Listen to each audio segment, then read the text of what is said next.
Hello, everyone. My name is Sabina Kriebel, and I'm moderating the session today. So the rules, I'm sure you all know by now. Everyone gives their paper. Questions are left for the end. And I'll come up and introduce everybody briefly beforehand, just so you remember who they are. So first up is Sarah Eycken, and she'll be with us on the screen virtually.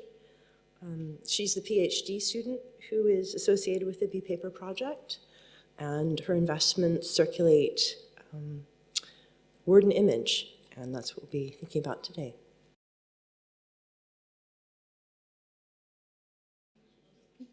Unfortunately, I can't be with you all today because I'm still ill from COVID. But thanks to Laura and Anna for making this streaming possible. I will now try to share my screen with you. Okay.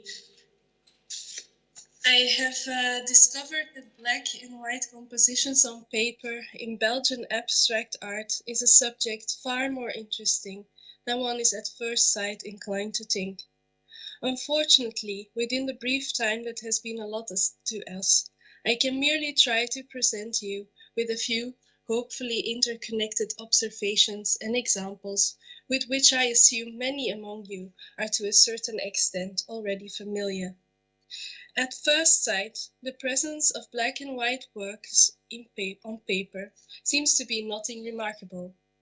According to Clement Greenberg, black and white drawing is incredibly traditional. Quote, "Black and white has, since Impressionism, always remained somewhat behind painting and therefore more responsive to academic tendencies."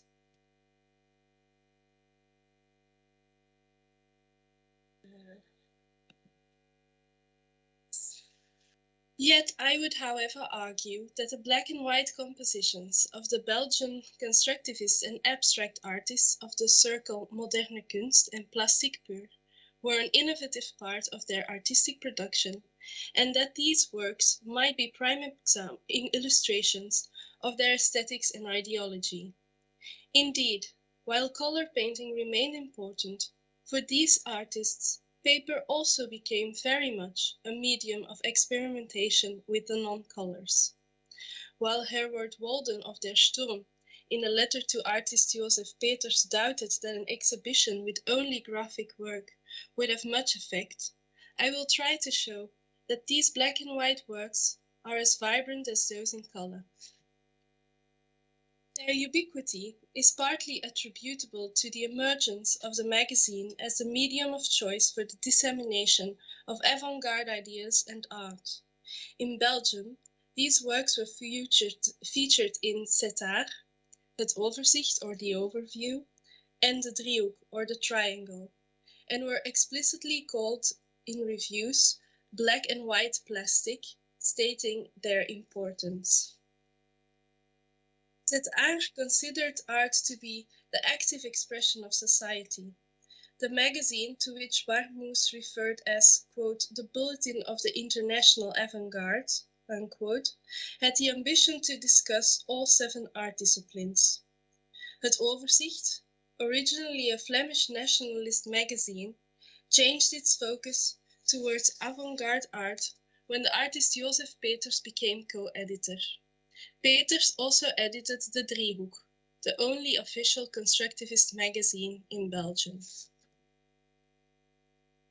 With a line drawing, an artist could reproduce his black and white work without losing any of its original qualities, aside from Benjamin's aura. Moreover, the original black and white work on paper could be printed on colored paper, as you can see here, and this gives it a different effect and impact. As you also can see here, there's a lino cut of Joseph Peters on gold paper, which was a very luxury item at the time. These features were, as one would imagine, incredibly attractive in the eyes of the Belgian abstract artists. The possibility for experimentation with colored supports aside, the prints in magazines allowed artists to show their original creations without any risk of alteration. In Belgium, linocuts became especially popular about 2 years after the Great War as a separate and emerging art practice. According to the contemporary writer Casteels, the linocut was, quote, the Belgian avant-garde battle instrument, unquote. The practice of the linocut was akin to woodcut, but linoleum, in contrast to wood, is soft and pliable and has no grain.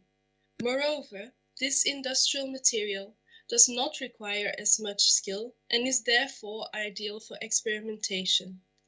The linocut was also, as Farrell points out, considered to be the perfect technique for the creation of dynamic images of contemporary life because of their simplified shapes, spare decorative elements, and flat planes. The popularity of linocuts in the Belgian avant-garde of the 1920s was further highlighted by the birth of the so-called lino album. Internationally, especially the linocuts and ink drawings of Joseph Peters, Pierre-Louis Floquet, Karel Maas, and Marthe Donat proved to be a success. You can see here 2 examples, one of Marthe Donat in the Sturm, and 2 linocuts of Joseph Peters reproduced in the Polish magazine Block. While magazines and lino albums played a part in the promotion and emancipation of black and white drawings as proper autonomous works of art, artists also increasingly used and made drawings for typographical and design purposes.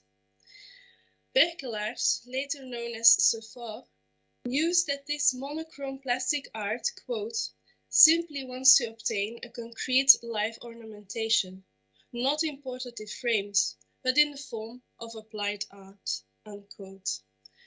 Constructivist artists soon employed their black and white compositions for the design of stationery, membership cards, and postcards, as you can see here.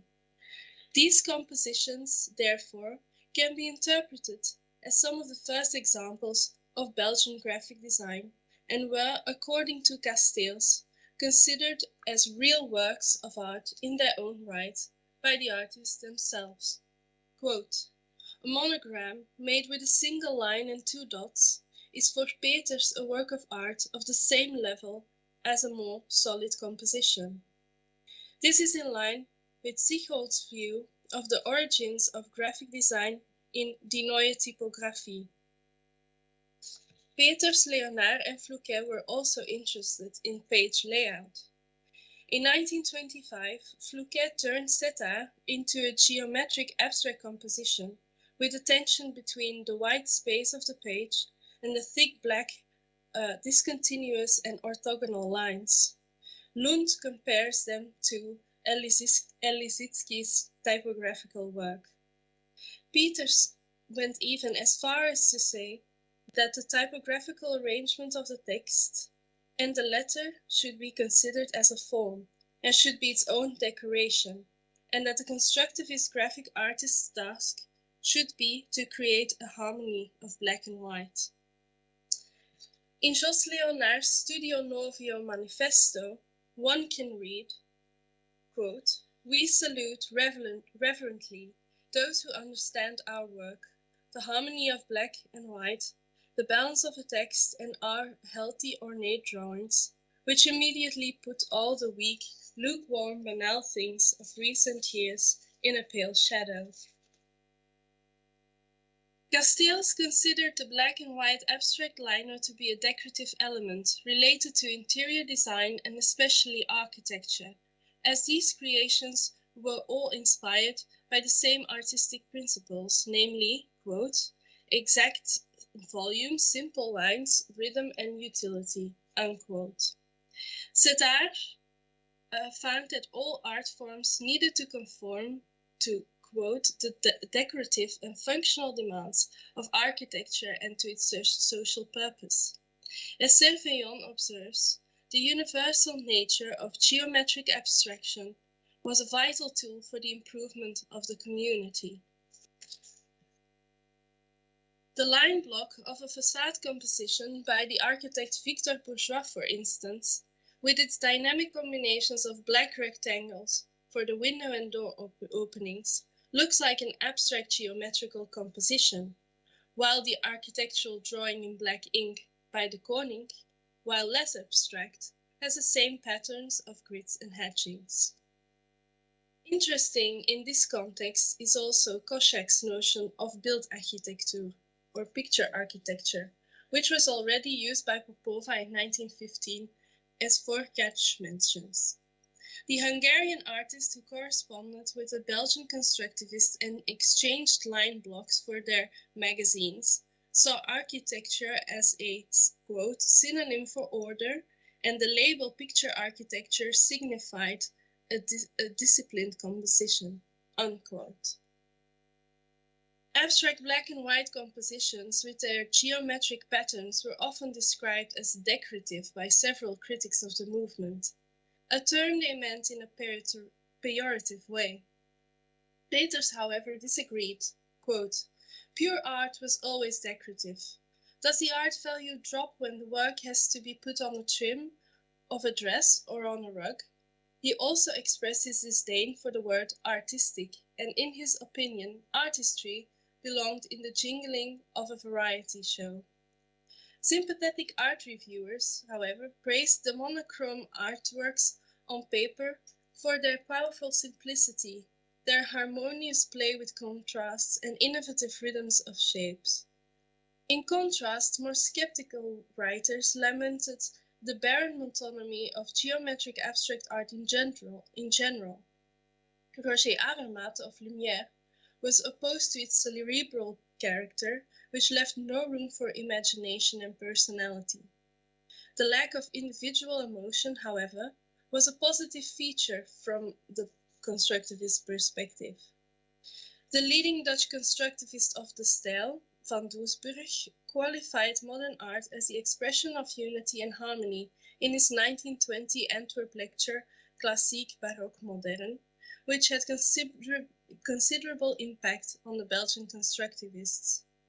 In Gestaltung, he further explained, all emotions, ruptures in the harmony between the subject and the object of feeling, must be reduced to pure proportions of space. This is also echoed in the citation of his letter to Koch, as you can see here on this slide. This quest for harmony was something the Belgian constructivists and abstract artists had in common with the style in the Bauhaus. Van Tommerlo and Peters wanted to find a balance between stillness in motion and stillness in movement and movement in stillness.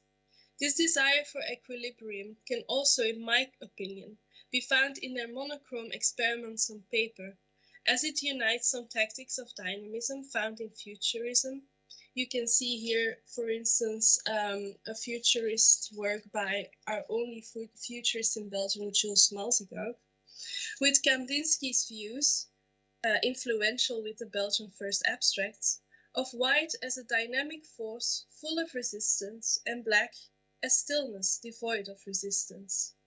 Without color, the viewer automatically focuses on composition, form, line, and structure, and it opens up another way of seeing. That is why in history, grisaille sketches were done by artists such as Eycken. I would like to compare this to the exposure to black and white images to newborns, while their eyesight is still developing over the course of the first 6 months. They benefit from looking at monochrome patterns in high contrast, for these stimulate the optic system and have a soothing effect. In a way, this corresponds to Peter's statement of color planes being able to influence nerves, as well as with contemporary reviewers' praise of contrast and visual rhythms in black and white compositions on paper.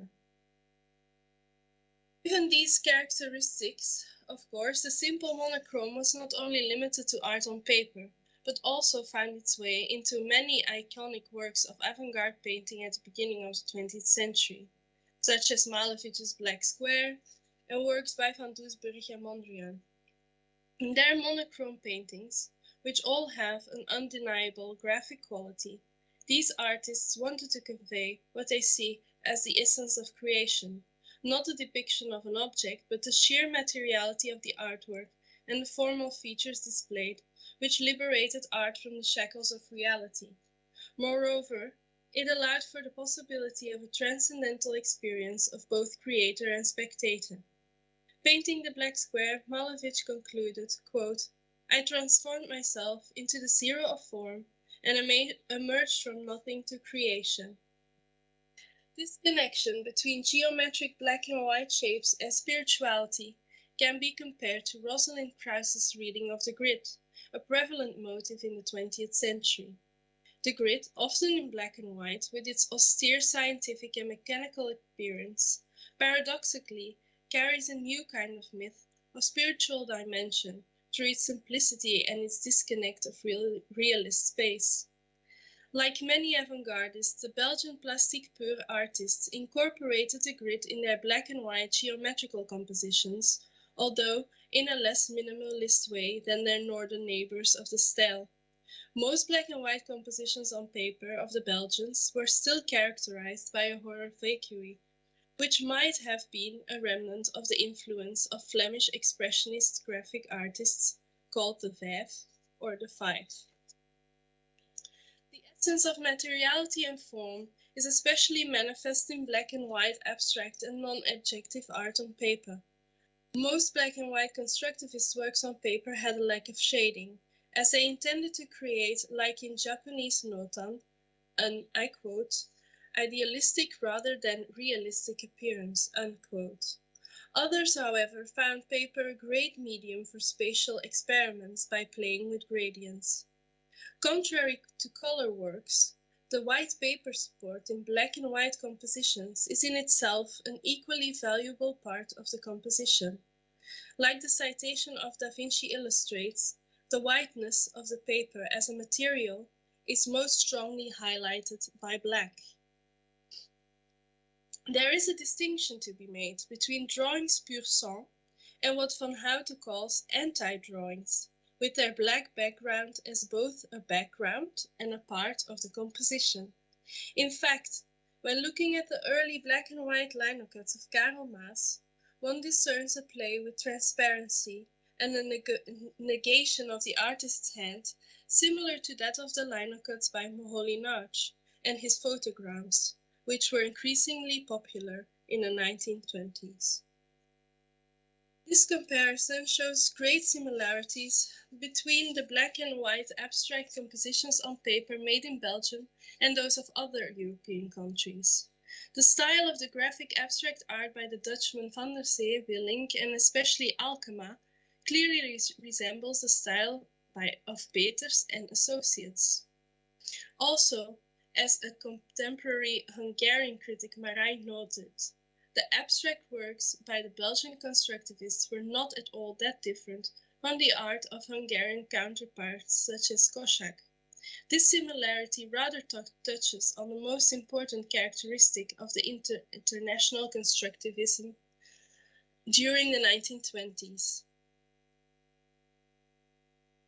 namely its uniformity of artistic practice, as Mircea Palseredi and Gabor Dobel point out. By the restriction to the non-colors in abstract geometrical forms, a universal visual language is created that connects avant-garde artists from different European countries. The transgeographical black and white compositions all had, deliberately or not, the same basis in geometry and the principles of the then emerging Gestalt psychology. Like Mondrian, Van Tongerlo and Peters, for instance, were influenced by the writings of the mathematician and theosophist Matthias Schoenmakers. Schoenmakers wrote on the principles of complementary opposites, like expansion and limitation. Of this, of course, the opposing non-colors, black and white, are prime examples, as illustrated by Van Tongerlo's composition, number 94, Closed Range, of a strong graphic line on a white background. Cet Art's artist Bonnier also later declared in his introduction of his essay sur la psychologie des formes, or essay on the psychology of forms, that he experimented with the theories of Wertheimer, von Ehrenfels, and Kafka. It seems that especially the figure-ground relationships were explored in the black and white art on paper, and more specifically Wertheimer's notion of movement generated by dynamic interrelation. The obvious similarities, however, did not entail that all artists needed to conform to strict rules for art making. That is why an artist such as Peters, for example, eventually got into conflict with the style and the rigorous use of color and form. These black and white compositions on paper also had an ideological component. Peters emphatically defended that their art should be directed towards all strata of society. For the international constructivists, quote, sophisticated art viewers were not the target audience, unquote. The Belgian constructivists and the abstract artists linked to them aspired to be part of an international network. Berkelaars, later Seufor, for example, wrote that he dreamt of an emancipated Flanders in an emancipated world where all nations would be equal and connected in a global network. The little nationalities movement is befriended to internationalism. She is anti-militaristic, democratic, revolutionary, unquote. Peters and Seufor wanted to bring back order, reason and action to Flanders and by extension to the whole of humanity. For the constructivist non-elitist view on art, underpinned by the possibility of mass reproduction and distribution, explains why artists also turn to the creation of black and white linocut albums and postcard series. Hence, Walter Benjamin's observation that the mechanical reproduction announced a new era, for it provided the means for a new political foundation of art, unquote. For the Belgian constructivists, their ideology played a significant role in their enthusiasm for affordable black and white art. The reproduction of art is in tune with the constructivist idea of, quote, the unique work of art as belonging to the old bourgeois society. For Leonard, it was the reproduction that constituted the real artwork, and not the original design. Leonard saw print, graphic design and typography, especially in black and white, as a new direction art should take in order to reunite art with life in the most democratic way possible, not only because of the lower cost, but also because of the simplicity of the design, which is easily understood by anyone. These abstract, impersonal compositions did not contain intricate iconographical motifs and other narratological elements that needed to be explained. The fact that these works on paper were often called compositions highlights this. Moreover, as Levinger argues, the instant reaction when looking upon these black and white works on paper had evolved together with the simplification of poetry. These democratic works had an ornamental potential that was able to unite life and art in the purest way. As Werninger observed, quote, the linear geometric mode of decoration plays such a major role in the art of almost all peoples, unquote. Van Tongerlo in his treatise L'art et son avenir hoped that abstract art with its purity would bring about an aesthetic unity, which would also be mirrored in other art disciplines such as film, textile design, etc. As you can see here, I also included a fashion design by Sonja de Loneturk from Het Overzicht, which is also linked to the design by Bonnier in the corner. And you can also see stills from Eggeling's film, which really has the same visual language. And in Setar, they see cinema as a play of black and white, of light and shade. Indeed, black and white compositions on paper, by virtue of their formal qualities, serve the constructivist ideological agenda of gemeenschapskunst or communitarian art, namely the betterment of society after the havoc wrought by World War I. As the young Eycken summed up the vision of the Antwerp constructivists of the circle Moderne Kunst, quote, A new spirit of the times must and will be born out of all this material disorder, and then we shall be able to rebuild the individuality of our art into a purely communal art that will be the expression of a common ideal. Then art will hear about home, it will touch us on all sides, and we will inhabit art. This great era is near. To become new art, the constructivist image is preparing the common fact because abstract imaging is logically predestined to become the expression of common thought and rapture. This constructivist view on art, however, seemed to be rather over-optimistic. As Mazzoni argues, quote, "The gap between the visual work of art and the complex series it was made to convey may explain the inability of the constructivist style to speak to the majority of the population as intended, and therefore it may account for its failure to enact the change it was hoped it would enact." Unquote. Some abstract artists foresaw this reluctance on the part of the public to embrace abstraction. Marta Donna pointed to the fact that beyond abstraction there was no place art could go, something Malevich had already more radically illustrated with his black square as the absolute zero of form. Malevich, however, saw this as a starting point of the non-objective creation in the white emptiness of a liberated nothing, whereas Donna only saw an inevitable end, as she wrote, quote, "Are we not taking it too far? This art will only be considered good within a few centuries, when people have understood that they are also part of that unity, that each individual is part of the whole, that everything belongs together, and that we are infinite." Not entirely unexpectedly, the Belgian abstract movement would meet its demise at the end of the 1920s, only to be revived in the 1950s.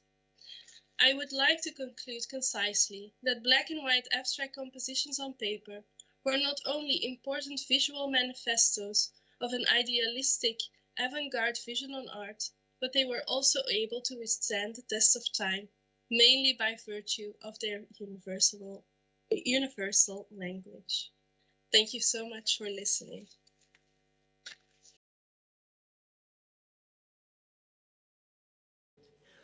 So next up is Anna Reimers, who is a senior lecturer in cultural and historical studies at the London College of Fashion.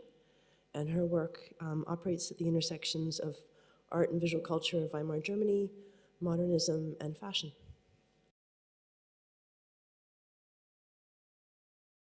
Well, first of all, it's nice to be here, and thank you for coming to my talk today, and thank you to the organizers. I'm going to speak about Otto Dix, Weimar Germany's print media culture and oil painting in reproduction.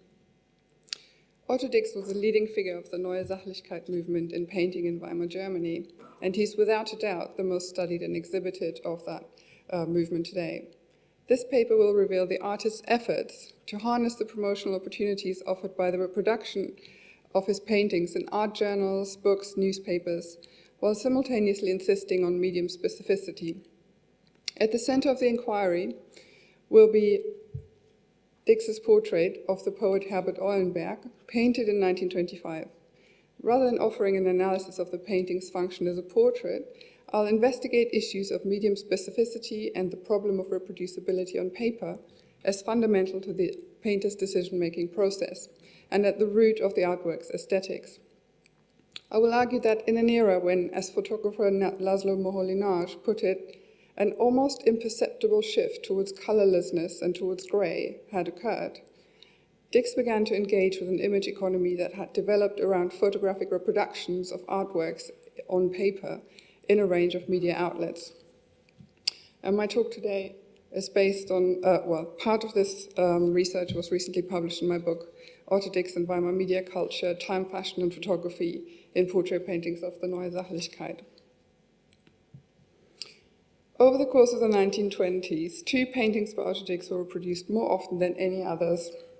His programmatic self-portrait at the Easel of 1926 and the portrait of the poet Herbert Eulenberg, completed in 1925. Between 1925 and 1930, the Eulenberg picture was reproduced in at least 7 different publications, from newspapers to art journals. While the self-portrait of an artist might be of obvious interest to readers, one could explain the choice of the Eulenberg portrait by the fact that it showed a well-known personality. However, it could be formal reasons too that made the portrait of Eulenberg such a popular choice with editors. The poet and writer Herbert Eulenberg was a figure not just well known in intellectual circles, but among a wider public audience. Dix's portrait of him has, however, received next to no critical attention in the academic literature to date, most likely because its whereabouts are unknown. It is presumed to be either lost or in an unknown private collection in the US, and only reproductions in black and white are available, as well as a little-known preparatory drawing owned by the Heinrich Heine Institute in Düsseldorf. Herbert Eulenberg lived in Düsseldorf, where Dix had arrived from Dresden in 1923, and they became acquainted since both moved in local artistic circles. His portrait was completed in 1905, just in time for the Große Düsseldorfer Kunstausstellung. Dix had obviously considered the exhibition's anticipated large public audience by choosing a local personality with a national profile. Perhaps more importantly, he was hoping that the Kunsthalle in Düsseldorf would acquire this portrait of one of the city's most famous inhabitants, and it promptly did so. A photograph of Eulenberg, taken by Hugo Erfurt in 1925, presents the poet as a dandy, a flower in the breast pocket of his suit, and a monocle on his left eye. These details feature in Dix's portrait, only that here, Eulenberg holds a tulip in his hand, as he might otherwise a glass of wine, which apparently he was partial to. Dix's contemporaries greatly admired his skills as a portraitist, but my analysis will now focus on how it functioned as an object that germinated questions regarding the mechanical reproduction of contemporary paintings. Art critic Kurt Glaser contended in 1922 in Deutsche Grafik des Westens, referring to the first 2 decades of the 20th century, that never before had so much graphic art on paper been produced. With the end of the 1910s, he warned, this had tipped over into overproduction. There were now, he said, masses with which the market is flooded, and the expressionists had been particularly prolific. This also had to do with the rising number of artists and their economic struggles after the First World War, and the rapid inflation that followed in Germany.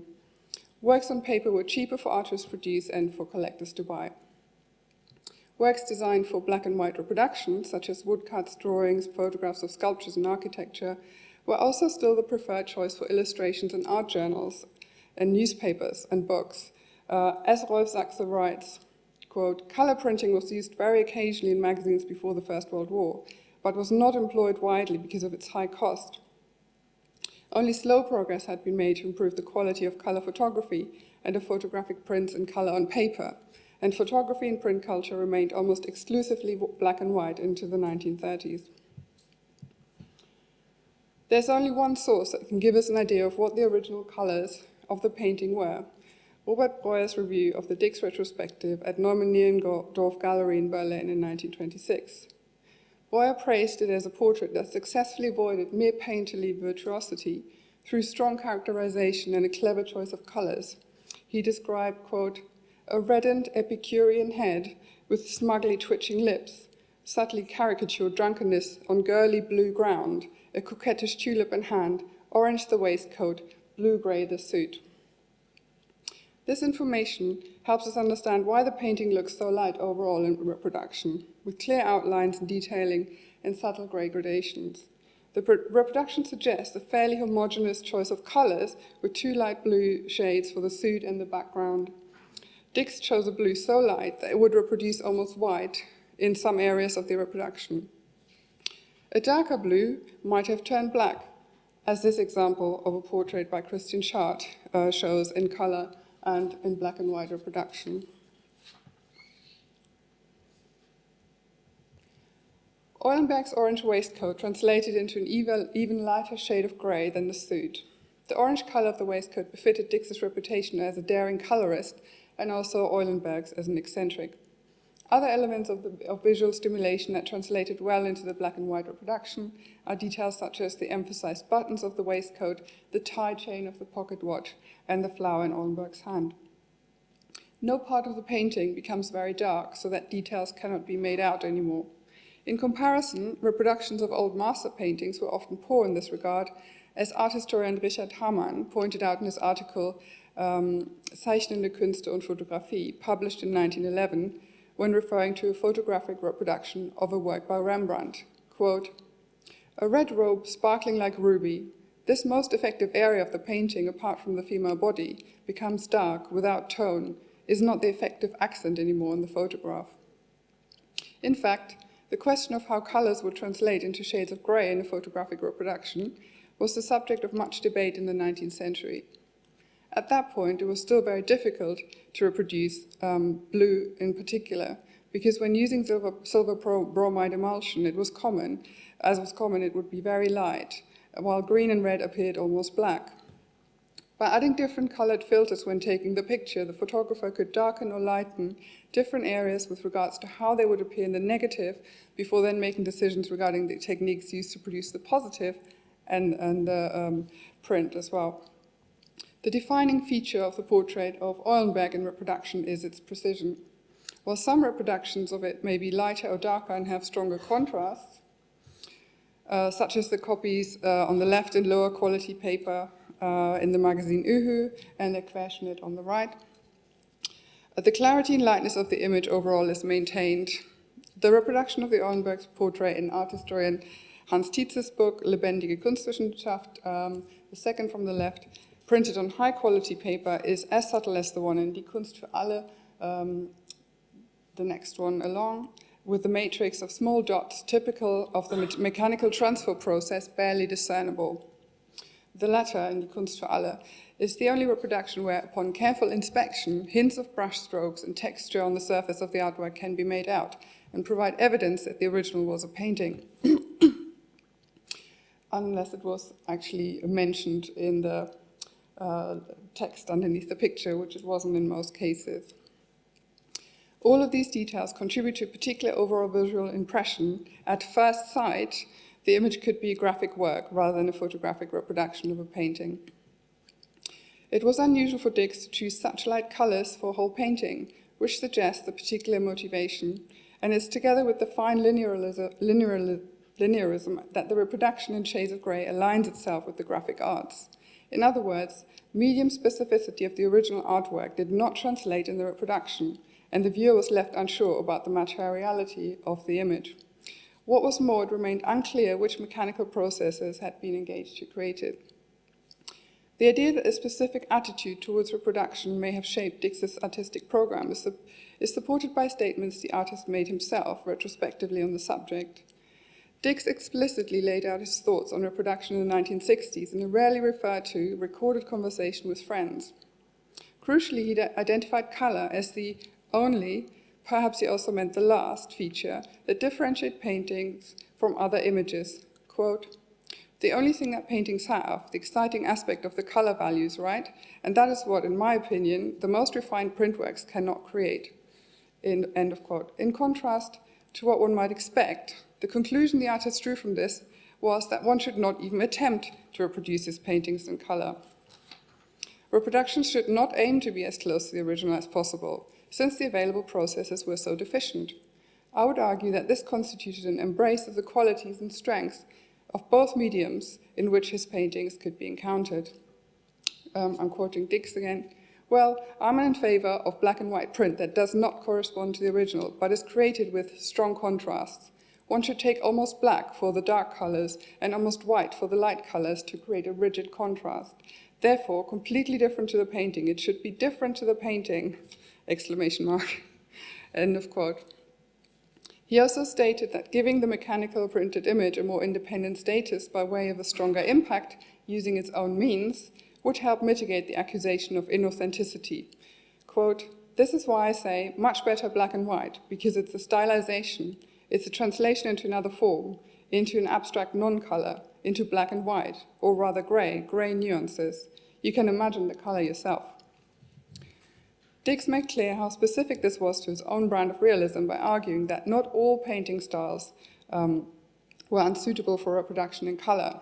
Reproductions in color were appropriate, he said, for impressionist works, in his opinion, and for some abstract paintings.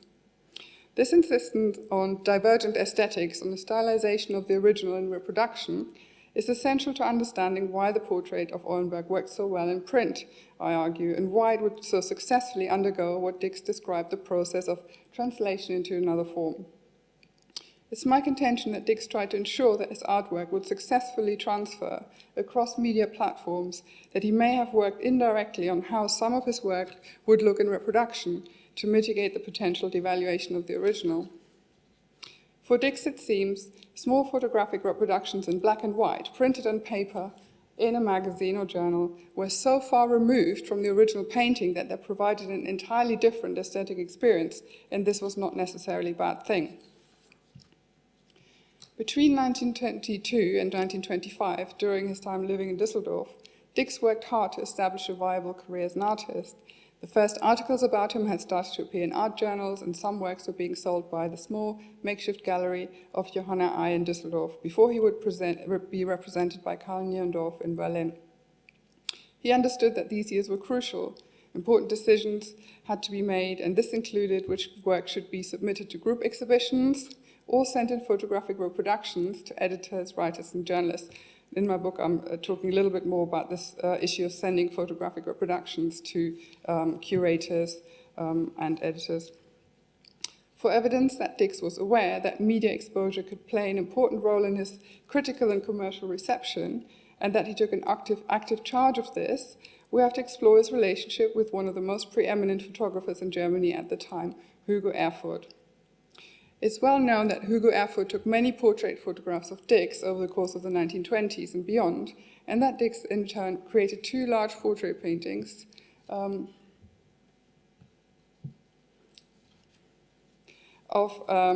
well as many drawings of Erfurth.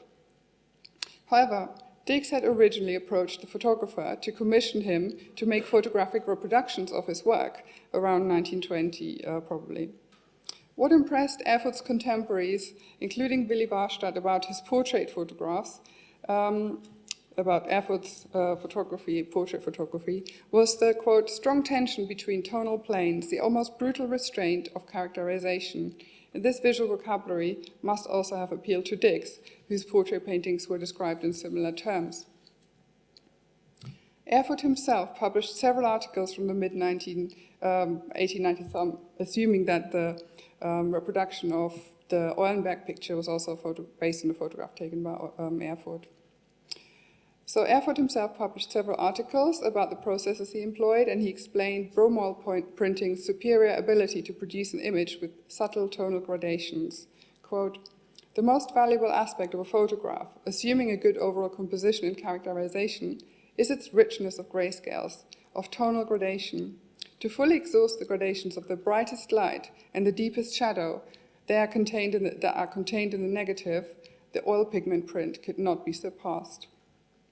And the oil pigment or bromoil print allowed him to control all tonal values, he said, through manual work with the brush.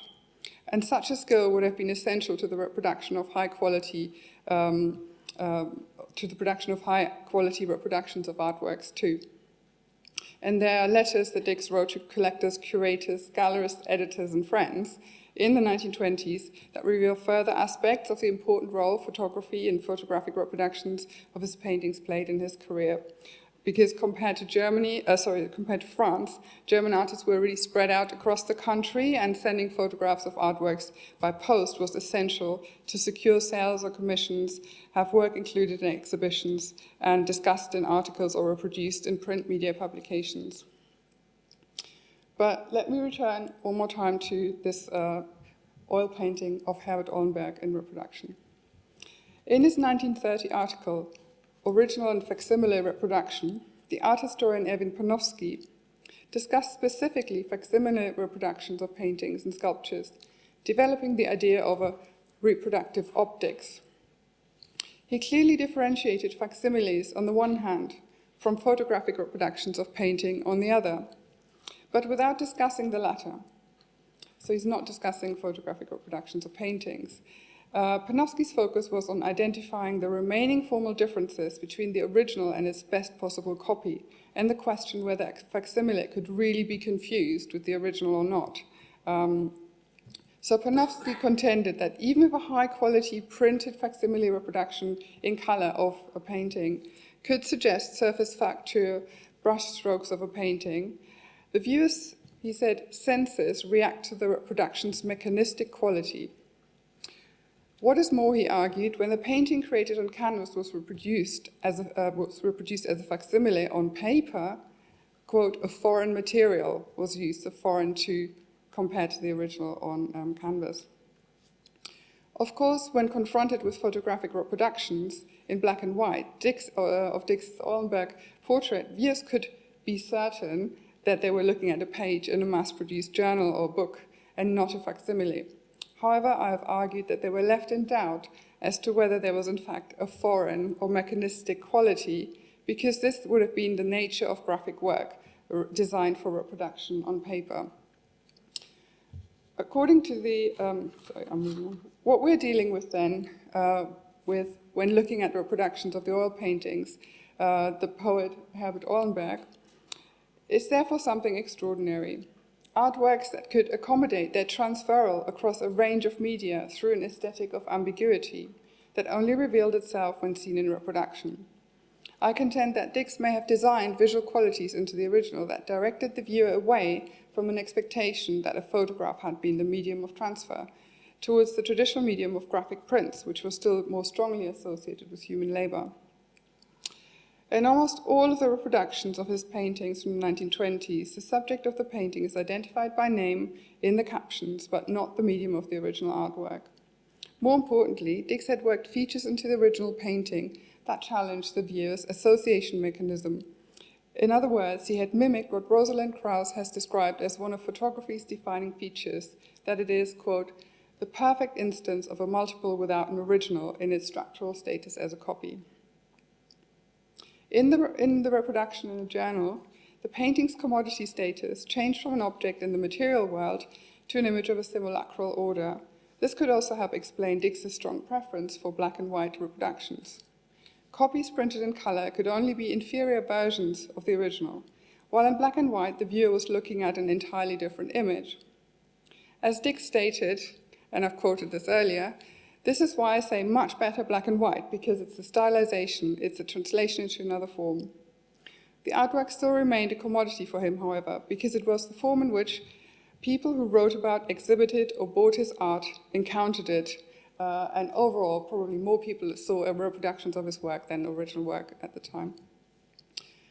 In response to a specific historical situation, he conceived art that, when reproduced, could occlude its origins and be appreciated aesthetically in its own right.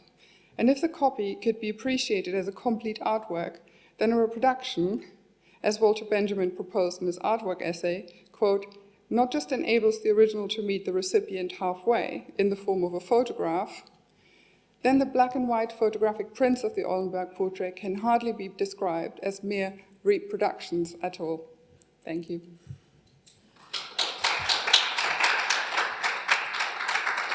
Let me just show you one more picture, which is a comparison of a bad color reproduction compared to a more recent one, just to show you why Dix complained in many letters. Oh, sorry, the slides are not there anymore. Maybe I'll just show you the last slide, just as an illustration, because he complained in many letters.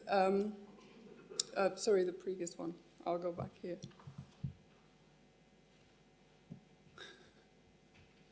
No. Messed up. The second before last, yeah, sorry about that.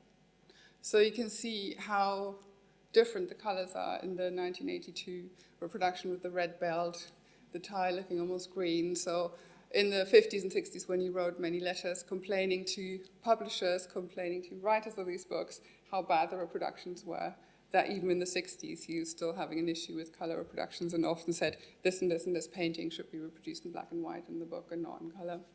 And this is from the Olaf Peters catalog from the Neue Gallery, and I have a photograph from basically taken off the painting by the gallerist who works with the collector, and it looks different again, even compared to the 2011 reproduction. Thank you.